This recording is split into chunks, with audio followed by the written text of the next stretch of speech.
Assalamualaikum warahmatullahi wabarakatuh. Perkenalkan, kami dari kelompok 4 K1 S1 Akuntansi yang beranggotakan Yeni Mintasari NPM 045, Nilna Syifa Zahro NPM 071, dan Arung Abidin Nasrullah NPM 089 akan membahas materi tentang penganggaran partisipatif. Pada bab ini akan membahas mengenai penganggaran partisipatif secara luas. Penganggaran merupakan bagian penting dalam suatu organisasi yang dapat digunakan untuk merencanakan pengeluaran pendapatan, untuk mengendalikan, mengkoordinasikan, mengkomunikasikan, memotivasi, dan juga dapat digunakan untuk mengevaluasi prestasi bawahan. Definisi dan dimensi penganggaran. Definisinya, penganggaran merupakan unsur penting dalam suatu organisasi, bagaimana didefinisikan oleh Keynes pada tahun 1979, yang menyatakan bahwa penganggaran merupakan suatu alat yang dapat digunakan untuk merencanakan pengeluaran dan pendapatan, mengendalikan, mengkoordinasikan, mengkomunikasikan, dan memotivasi untuk mengevaluasi prestasi bawahan. Dimensi dalam penganggaran, Parasit partisipatif, Branch dan Waterhouse pada tahun 1975 membagi partisipasi menjadi 3 dimensi, yaitu partisipasi dalam perencanaan, partisipasi dalam penganggaran, dan interaksi atasan dan bawahan berkaitan dengan isu pelanggaran. Penganggaran secara umum memiliki 2 dimensi utama, yaitu dimensi penyiapan dan dimensi implementasi. Dimensi penyiapan. Dimensi penyiapan berkaitan dengan hal-hal sebagai berikut. Yang ada A dan B. Yang A, pendekatan persiapan dan penyusunan anggaran, apakah menggunakan pendekatan top down atau bottom up atau partisipatif. Dan yang B, persiapan master budget yang mencakup penganggaran operasional budgeting, dan penganggaran modal atau equity budgeting. Lalu ada dimensi implementasi. Dimensi implementasi berkaitan dengan bagaimana anggaran disebut diimplementasikan dalam sebagai rencana perusahaan.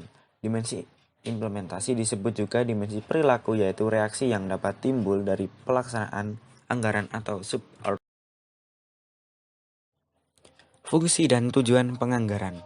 Penganggaran dalam suatu organisasi memiliki banyak fungsi dan kegunaan, sebagaimana yang telah dikemukakan oleh Hansen dan Moven pada tahun 2007, bahwa penganggaran dapat berfungsi sebagai berikut.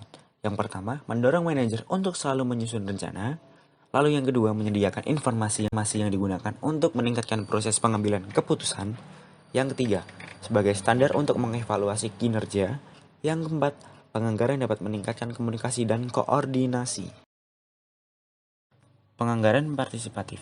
Penganggaran partisipatif adalah sistem yang memungkinkan karyawan kunci dalam unit atau organisasi memberikan input ke dalam proses penganggaran, sehingga penganggaran partisipatif dapat dijadikan sebagai alat untuk memotivasi bawahan dengan lebih baik. Shield dan Shield pada tahun 1998 menjelaskan bahwa penyebab dari penganggaran partisipatif ada 4, yaitu lingkungan, yang kedua ketidakpastian tugas, yang ketiga ketergantungan tugas, yang keempat adalah asimetri informasi. Kemudian untuk slide selanjutnya yaitu mengenai peran manajer dalam penganggaran. Secara umum, peran manajer dalam penganggaran adalah sebagai interpersonal, informasional, dan pembuat keputusan. Peran interpersonal ditujukan ketika manajer harus mengatribusikan kebutuhan dan pekerjaan subordinasi dan organisasi. Peran informasional berkaitan dengan pembuatan, penerimaan, transmisi informasi baik dari pihak internal maupun pihak eksternal. Sementara peran sebagai pembuat keputusan manajer adalah sebagai entrepreneur, monitoring, dan resource allocator. Ada beberapa dukungan empiris yang menjelaskan hubungan antara tipe sistem penganggaran dan kecenderungan untuk menciptakan kesenjangan penganggaran, yaitu sebagai berikut. Yang pertama, manajer mempengaruhi proses penyusunan penganggaran melalui persetujuan untuk kesenjangan dengan merendahkan pendapatan atau understating revenues dan meningkatkan biaya overstating cost. Kemudian yang kedua, Manajer membangun kesenjangan dalam tahun yang menghasilkan laba dan merubah ulang menjadi laba dalam tahun yang rugi. Kemudian yang ketiga, manajemen atas berada dalam situasi yang tidak menguntungkan dalam menentukan besarnya kesenjangan. Kemudian yang terakhir, divisi pengendalian dalam organisasi yang terdesentralisasi berpartisipasi dalam tugas menciptakan dan mengelola kesenjangan divisional. Selanjutnya, mengenai pandangan keefektifan penganggaran partisipatif.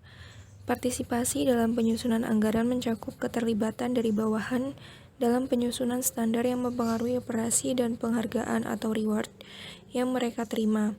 Implikasi manfaat atas penganggaran partisipatif adalah adanya peningkatan sikap produktivitas atau kinerja. Walaupun hasil penelitian penganggaran partisipatif diperoleh adanya keragaman, namun ada beberapa yang mendukung bahwa partisipasi anggaran mendorong kepuasan kerja yang lebih tinggi. Semakin tinggi motivasi untuk mencapai anggaran, semakin tinggi kinerjanya. Password dan Walker tahun 1990 mengatakan bahwa hanya ada level partisipasi tinggi yang dapat menjamin keberhasilan penganggaran partisipatif. Sementara Aurora tahun 1992 menjelaskan bahwa hanya partisipasi real yang efektif. Kemudian slide selanjutnya mengenai alasan teoritis penganggaran partisipatif. Secara teoritis, penganggaran partisipatif memiliki beberapa alasan seperti menurut Shields and Shields tahun 1998. Yang pertama, alasan ekonomi. Alasan ekonomi dapat berupa pembagian informasi dan koordinasi ketergantungan tugas-tugas antar subunit dalam kondisi asimetri informasi. Yang kedua, alasan psikologi. Penganggaran partisipatif yang melibatkan atasan dan bawahan memberikan 3 mekanisme. Yang pertama, mekanisme value attainment, yaitu alasan pencapaian nilai akan meningkatkan kepuasan dan moral karena partisipasi memberikan kesempatan bahwa mengekspresikan nilai atau value. Kemudian yang kedua, mekanisme kognitif adalah pembagian informasi yang meningkatkan kualitas keputusan. Kemudian yang ketiga, mekanisme motivasi adalah meningkatkan kepercayaan bawahan, kesadaran pengendalian, keterlibatan ego, dan penerimaan. Untuk yang ketiga yaitu alasan sosiologi. Teori-teori sosiologi memodelkan bagaimana konteks organisasional dan struktur organisasi merupakan penyebab penganggaran partisipatif. Untuk materi yang selanjutnya yaitu mengenai kesenjangan penganggaran dan strategi untuk menguranginya. Yang pertama adalah kesenjangan penganggaran atau budgetary shock. Kesenjangan menggambarkan kecenderungan untuk tidak beroperasi pada tingkat efisien yang maksimal. Terdapat dua tipe kesenjangan, yaitu kesenjangan organisasi dan juga kesenjangan penganggaran. Kesenjangan organisasi berkaitan dengan adanya permintaan terhadap sumber daya organisasi yang lebih kecil daripada penawaran sumber daya tersebut. Sementara kesenjangan penganggaran merupakan kesalahan intensional atau informasi yang merupakan akibat dari pengajuan anggaran kas terlalu tinggi dan mengajukan anggaran pendapatan yang terlalu rendah dari jumlah estimasi terbaik yang dapat dicapai. Kesenjangan penganggaran atau budgetary shock adalah perbedaan antara jumlah anggaran yang diajukan oleh bawahan jumlah estimasi yang terbaik dari perusahaan, menurut Anthony dan Govindaradian tahun 2001. Kesenjangan penganggaran juga dapat timbul karena keinginan dari subordinat dan superior yang tidak sama, terutama ketika kinerja suatu koordinat dinilai berdasarkan pencapaian anggaran dan pelaksanaannya melalui proses partisipasi. Yang kedua yaitu strategi untuk mengurangi kesenjangan penganggaran. Kesenjangan penganggaran dapat terjadi sebagai akibat adanya tekanan dan pencapaian laba yang merupakan kriteria dasar dalam evaluasi kinerja. Kesenjangan penganggaran positif dapat terwujud apabila dikaitkan dengan penempatan target anggaran, sementara kesenjangan penganggaran negatif dapat terjadi apabila dikaitkan dengan luas partisipasi dalam proses penganggaran. Di sisi lain, strategi yang digunakan perusahaan dalam mengurangi kesenjangan penganggaran adalah pemberian reward yang lebih tinggi ketika penganggaran ditetapkan tinggi dan dapat. Yang selanjutnya yaitu teori yang mendasari penganggaran. Yang pertama ada attribution theory. Teori atribusi mempelajari proses bagaimana individual menginterpretasikan suatu peristiwa atau kejadian, dan juga mempelajari bagaimana individual menginterpretasikan alasan atau sebab mengapa mereka berperilaku. Kemudian yang kedua yaitu goal setting theory, menyatakan bahwa nilai perilaku individual ditentukan oleh dua faktor, yaitu values dan intention. Nilai atau values merupakan sesuatu yang dihargai individual sebagai upaya memperoleh kemakmuran atau welfare. Individual telah menentukan tujuan atau goal atas perilakunya di masa depan, dan tujuan tersebut akan mempengaruhi perilaku mereka. Teori ini juga menjelaskan bahwa perilaku individual diatur oleh ide atau pemikiran dan minat mereka. Yang ketiga, ekspektansi teori menjelaskan mengenai perilaku manusia dalam bentuk tujuan individu, ekspektasi tujuan, dan utilitas outcome dalam bentuk pemuasan kebutuhan. Menurut teori ini, motivasi individual ditentukan oleh expectancies dan valencies. Expectancies adalah keyakinan mengenai adanya perilaku tertentu yang akan menimbulkan hasil tertentu juga, seperti bekerja lebih keras yang menimbulkan kenaikan gaji. Sedangkan valencies yaitu nilai yang diberikan individual atas outcomes atau rewards yang akan diterima. Teori ini mengasumsikan bahwa individual dapat secara rasional menentukan outcome yang lebih disukai dan akan membuat estimasi outcome yang realistis. Individual termotivasi oleh ekspektasinya dan bagaimana mereka merasakan reward. Bila dikaitkan dengan fenomena penganggaran, teori ekspektansi dapat digunakan untuk menjelaskan hubungan partisipasi penganggaran dengan kinerja. Teori yang keempat yaitu agensi teori.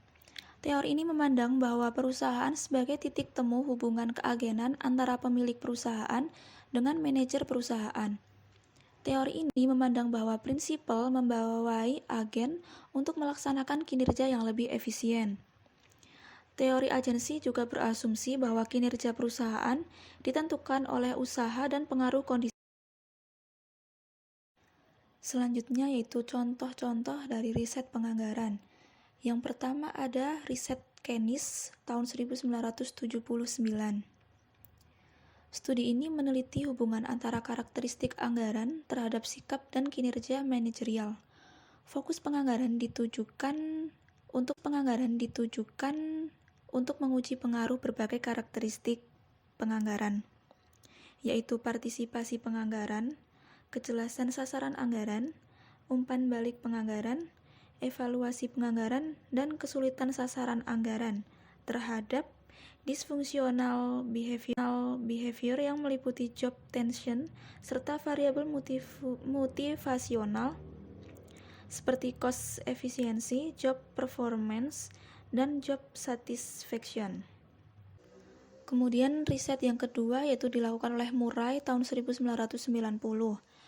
Ia merangka konseptual goal theory melalui partisipasi penganggaran atas pengaruhnya terhadap kinerja manajerial. Dijelaskan bahwa desain sistem pengendalian dapat melalui 3 proses, yaitu yang pertama, partisipasi penganggaran akan mempengaruhi kinerja melalui variabel goal level dan variabel motivasi. Yang kedua yaitu partisipasi penganggaran mempengaruhi kinerja melalui goal level, goal commitment, dan motivasi, yaitu bahwa adanya partisipasi dapat meningkatkan tercapainya goal level yang selanjutnya akan meningkatkan komitmen karyawan pada tujuan unitnya sehingga dapat meningkatkan motivasi kerja yang pada akhirnya mempengaruhi peningkatan kinerja. Kemudian yang ketiga yaitu partisipasi penganggaran dapat meningkatkan kinerja melalui goal commitment dan motivasi. Riset yang ketiga yaitu Schultz dan Young tahun 1993. Studi ini menggunakan teori agensi dalam menjelaskan hubungan antara partisipasi penganggaran dengan kinerja perusahaan. Schultz dan Young tahun 1993 itu menyarankan hubungan antara partisipasi penganggaran dengan kinerja secara ekstensif yang diuji pada tingkat individu, tim lintas fungsional, harus menjadi unit analisis dalam studi kinerja partisipasi penganggaran masa yang akan datang. Riset yang keempat yaitu Clinton dan Hutton tahun 2001. Studi ini perluas penelitian Clinton pada tahun 1999 secara empiris menguji hubungan antara DPC dan indikator kinerja organisasional. Clinton dan Hutton tahun 2001 itu menggunakan teori ekspektasi untuk menjelaskan bahwa setiap individual mampu dengan benar menerima jenis dan derajat partisipasi yang dibutuhkan dalam berbagai kondisi lingkungan. Kemudian riset yang keempat yaitu Fisher et al. Tahun 2000. Studi ini menguji mengenai proses penyusunan penganggaran dan konsekuensi ekonomi. Proses penyusunan anggaran dikaitkan dengan adanya kesenjangan penganggaran dan kinerja bawahan. Studi ini menguji perbedaan antara penganggaran yang disusun berdasarkan proses negosiasi dibandingkan dengan penganggaran melalui unilaterally. Penelitian ini memberi arah untuk riset mendatang bahwa kesepakatan atau agreement secara signifikan lebih disukai dalam kondisi final authority atas tingkat budget pada peristiwa negosiasi yang menemui jalan buntu. Penelitian yang akan datang disarankan mempertimbangkan berbagai faktor lingkungan dan individual yang dapat mempengaruhi proses negosiasi dan konsekuensi ekonomi yang demikianlah pemaparan materi dari kelompok 4 mengenai penganggaran partisipatif. Apabila ada kesalahan dalam pemaparan atau kekurangan, kami mohon maaf dan semoga bermanfaat. Wassalamualaikum warahmatullahi wabarakatuh.